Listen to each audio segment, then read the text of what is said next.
I've been flying model airplanes and such for quite a few years, but something I've never really done is FPV, or first-person video. So I've decided to give it a try.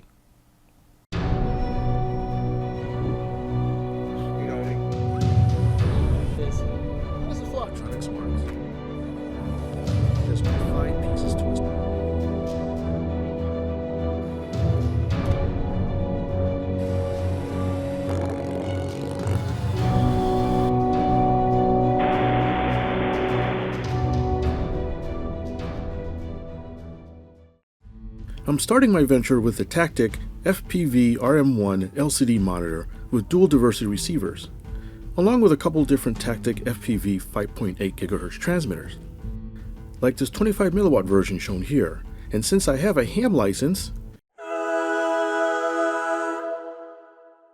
a much more powerful 600 milliwatt transmitter as well. The 25 milliwatt transmitter is nicely packaged with various power cables and a basic ground plane antenna. The included antenna is articulated and uses a common SMA connector. A combined power and video connector plugs into the side of the video transmitter. Optional micro USB and JST power adapters are included.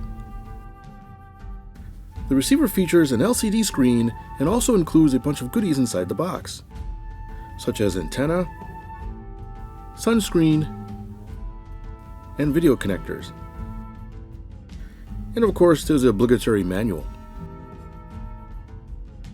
It is a pretty complete package, except that it does not include an external power supply.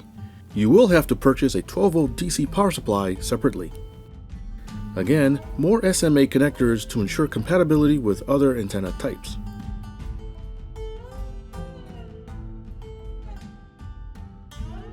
The LCD screen measures 7 inches diagonally. There are a surprising number of jacks and connectors on the sides, 1 HDMI input, 3 composite videos, along with headphone and power jacks. There's also a USB port for firmware updates.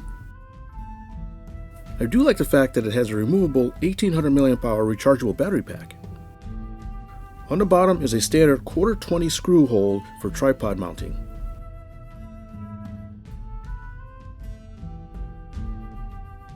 Like all good FPV monitors, the screen displays static when no signal is present. You can either manually select channels or have the unit auto-scan channels for a video signal. Pressing the menu button brings up a multitude of options such as brightness, sound volume, receiver selection, aspect ratio, and screen resolution, among others. A rather nice foldable sunshade clips onto the front panel.